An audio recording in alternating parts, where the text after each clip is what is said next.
Welcome back to the channel. Leaving the city is really difficult decision to make.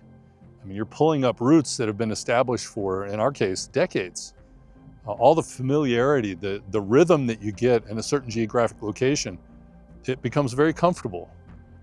And you can easily overlook things that are eroding around you. Cities don't collapse, they decay slowly over a long period of time.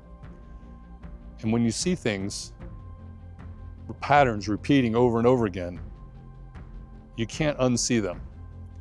It becomes an annoying, nagging problem in your mind that can only be resolved by distancing yourself from it. And if you're thinking about leaving the city, this is the video for you. We do get asked fairly often why we left the city. Maggie was just at the dentist yesterday. They asked, why'd you leave? And was it the politics, the cost of living, the crime? And yeah, all of those things. But it was more really a pattern of just more noise, less control, more rules, fewer options. And somehow, despite all of the promises of those silver-tongued devils in politics, less freedom. And the cities, as I said, they don't usually collapse overnight. They erode slowly and predictably over time. And the people inside them, just like a frog in the pot, they just slowly give up, and they just succumb to the demands and all of the rules and the binding social contracts involved. And we didn't want to do that anymore. But here's something most people don't really want to talk about, and that is when uncertainty rises, whether it's economic, political, or social, anyone who values preparedness starts feeling pressure. Not because you're paranoid, but because resilience has its limits, and cities magnify fragility. You're stacking millions upon millions of people, all relying on the same systems, or relying on the same power, on the same supply chains, and the same enforcement priorities. And it all works until it doesn't. And when it all stops working, cities feel it first, and they get hit the hardest. And leaving wasn't really an emotional thing. It was just what I call strategic relocation. Distancing ourselves is a form of protection. And the further we get from population density, the harder it is for disruption to reach you, really. I think that's true for crime. It's true for shortages. It's true for just general chaos. And no, it isn't really about fear. It's about less friction. It's not necessarily easier to live out here, but it's more rewarding. You feel like you're actually making progress.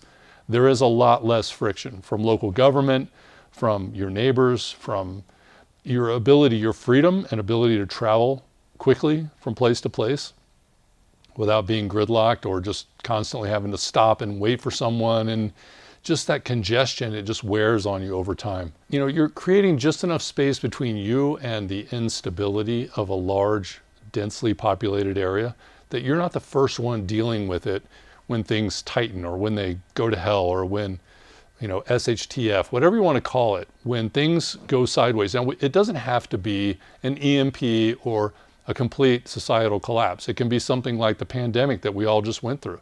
How devastating was that to people? And some people are still traumatized by that. I see people driving around with masks on, alone in their car still today in Los Angeles. You don't see that here.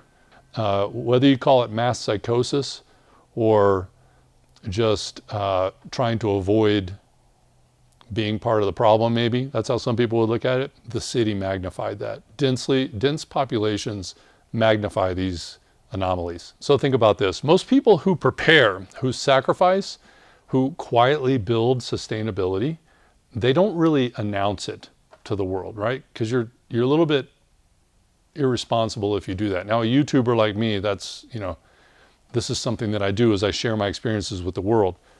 But most of us, especially if you're in a densely populated area, you don't really want to let people know what you have. Because others will generally not prepare. They just won't. It's just, they're wired to try to eliminate the pressure and stress in their life and alleviate that with the pressure valve of going out to eat, entertaining themselves. They want to watch sports. They want to go to movies. They just want to have fun and just, They don't want to think about all this stuff. While others are out having a good time, spending their money on leisure, you're investing in systems. You're investing in water, power, food, and security. And you didn't build that to have it pilfered when the pressure hits.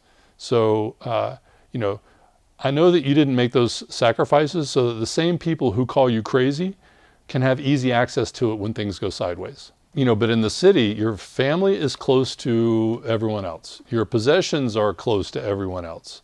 And density makes you vulnerable. That's the bottom line, okay? Preparation without distance is only half the solution.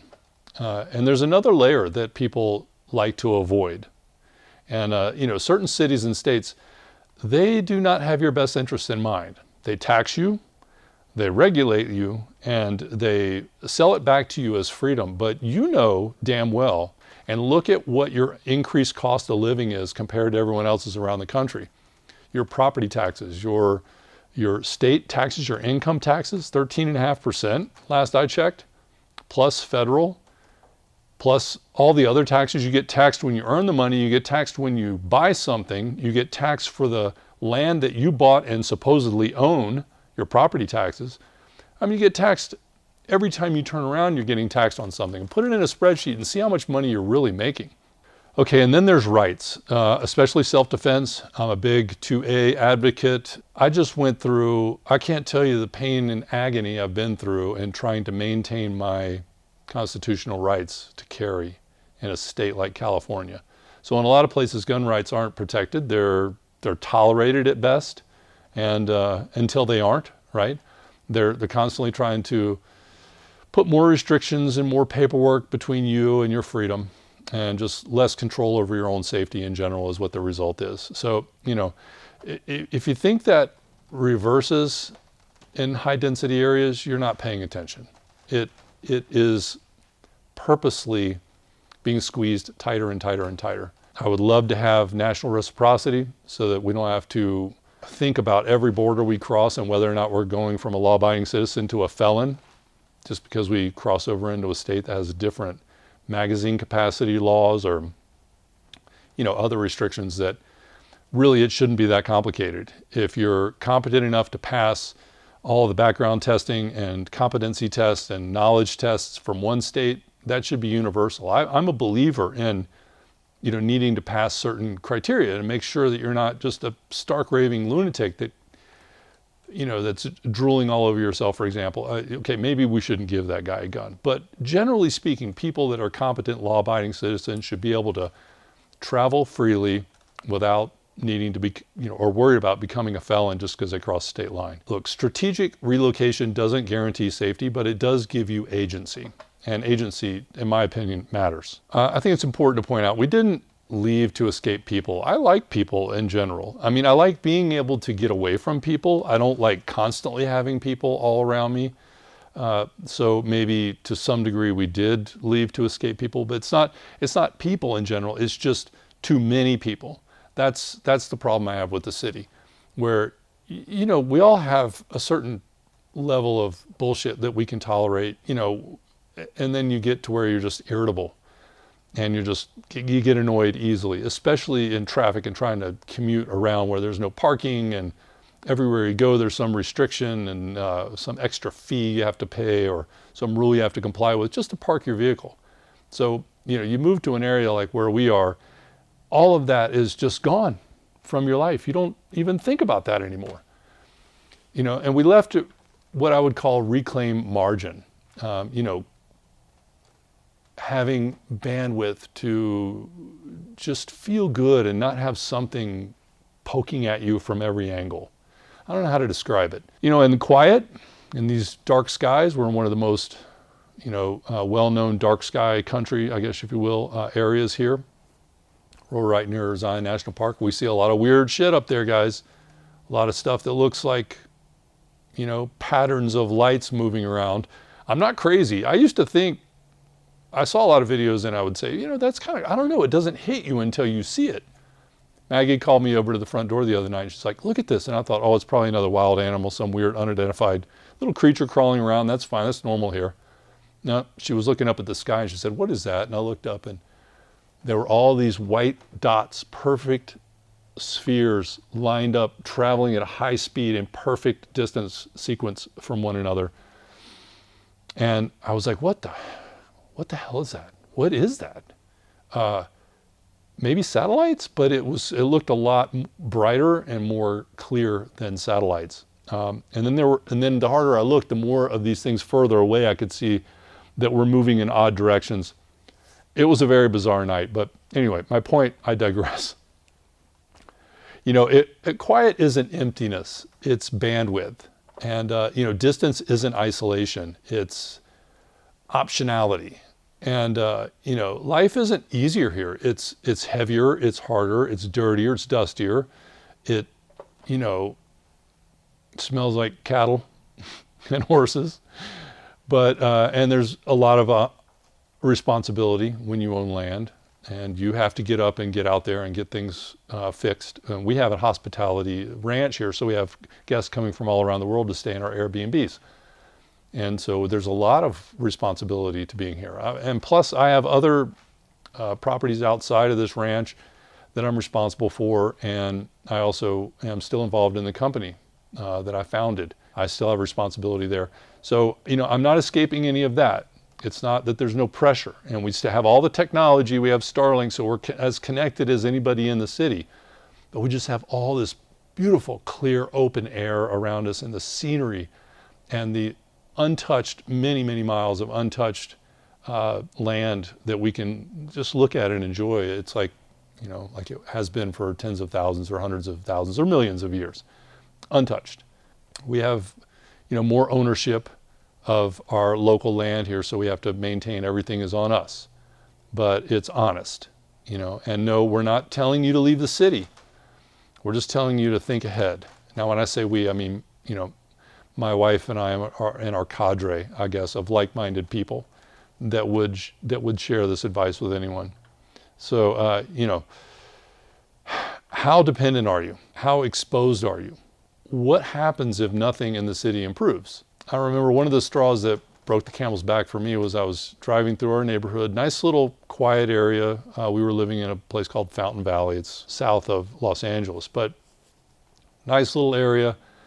But we started noticing more and more homeless people walking around. I remember I was driving early one morning and there was a cart that had tipped over and there was stuff strewn all over the street. And there's a crazy guy out there throwing stuff. He's in the middle of the street in like pajamas, and there's just shit all over the road, and he's screaming and throwing stuff. And this is just one instance of something like that. So we began to see more and more of that happening. Like I said, it's a slow process. And, I know that my property value there was subject to change in a negative way based on some of the things that I was seeing happening in the area.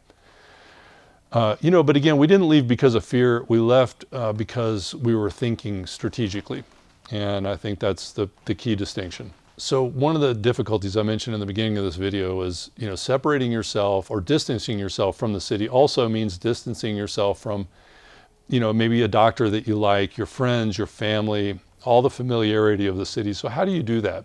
And I know that a lot of people watching this video may be a couple, and maybe the guy wants to move and the wife doesn't, or she's on the fence, but she's worried about something. And I see this in the comments too. She's worried about being able to shop at her ethnic grocery stores and buy, certain ingredients that she loves to cook with. Hey, these are valid points. I can tell you, all of it is scary when you're contemplating leaving, but it's not like we're on the moon here. We have cities close by, smaller, but they're still modern mini metropolises, I would say.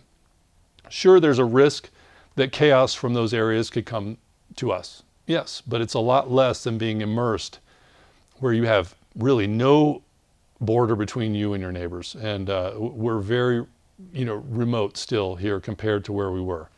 But we do have access to good medical care. We have access to ethnic grocery stores and Whole Foods type grocery stores. There's one here called Natural Grocers. And sure, we have a Walmart, we have a Home Depot nearby. All this is, 20, 30 minutes away. I talked about that in one of my other videos about the planning process of buying land, if you want to check that video out. But there's a lot of concerns that you need to write down. So put down a list of pros and cons. What do we have to gain? What are we concerned about? Or what do we think we might have to lose? And that's how you can start to, just methodically check those items off, address them. And, if you haven't bought land yet, but you're thinking about getting out of the city, you have options, you have choices. And you don't have to buy out in the middle of nowhere down a bumpy gravel road where it's going to take you an hour of off-road wheeling to get to civilization. I don't recommend that, especially if you have kids, unless you really want to just unplug from society and basically create a desert commune or something. But I think for most of us, we want access to technology. We have that. We have Starlink. We have all of the power and energy we need. We have a big solar array here. We have well water. So we have water security. We have energy security. We have our shelter taken care of. We have security out the wazoo, and I did a video on security, and it's more than just having a bunch of guns. It's and food security. It is about having relationships with your neighbors and strategic plans of all sorts, and using technology both connected to the internet and not connected to the internet for security. And then so we've got food, water, shelter, energy, and security covered. So that's there's a lot of benefit to that. So the other question you have to ask yourself is the family thing. Are you going to be able to make compromises? And I told my wife that we would travel to California on a regular basis, and we bought this RV specifically, not specifically for that, but in large part that enables us to go stay in Malibu. Or one of our daughters lives in Inland Empire, and one lives in Malibu, and there's RV parks in both, and they're very nice places, and it's a nice little getaway for us. We know where all the cool trendy coffee shops. We love coffee, so we'll get up early in the morning, we'll go get our brew, and then we'll go visit our daughter, and we even have a granddaughter now, or we'll be in Malibu and living probably a more exciting having more excitement and fun in California than we did the whole entire time we lived there, because we don't have any of the responsibilities or headaches, and we can come and go as we please. But when we are there, we're kind of tourists in what was formerly our own backyard. And so we'll stay at a place, RV park in Malibu with it. I like to say we have a second property in Malibu, but the property taxes are free. And the cost of living there is extremely low because we're only there a few times a year, and even though it's probably one of the most expensive RV parks, it is nothing when you compare to trying to own a home there, for example. And this RV has all the luxuries that we would want and would miss here at home. We even bring some of our gym equipment so we can do our workouts while we're there. So this is the way that you escape the city. And if you're in a relationship, you're a family, there's going to be multiple opinions, and you might not be able to leave until your kids are out of the house. Okay, but maybe they don't want to leave. Maybe it's too hard to uproot all of those lives that are under your roof, and that's completely legitimate. I understand that, but there is life after the kids leave, and so you could be planning methodically now. And I was a little bit maniacal, frankly, about preparing for all of this. For a while there, we had two homes, so we were living in both places, and this was more like a vacation area, and then it became where we wanted to be here more and wanted to be here more until we finally cut the tether, sold the house, used that money for other investments and to pay off things. I mean, I did a video where I have an AI agent of myself talking. It's called I Use AI, something of that nature. I'll link that below and up here somewhere. Check that out. It's gotten almost no views, like 500 to 600. I don't know what happened, if it got flagged for having AI and I didn't check the box or something, but in that video, I give you my 5 steps of how I gained financial freedom and how I got out of the city and off grid, and everything here is paid for. Okay, so it's not a quick fix. It is a long, potentially painful, but if you have the patience, it's well worth it process. Okay, it's a 5-step process, and it will work today, even with AI and everything else. It'll still work. So check that video out. Guys, thanks for watching. I really appreciate you clicking on this video. A little bit different style for me. Usually I'm in the backhoe or building something, and today I just wanted to share this video of me talking. So I appreciate you hanging out. If you've made it this far, I really appreciate it. Don't forget to like this video, subscribe, and that really helps the channel. And we're trying to grow together as a community, and we need to support each other. So thank you for watching. Thank you for your support. Thank you for subscribing. And I'll see you on the next one.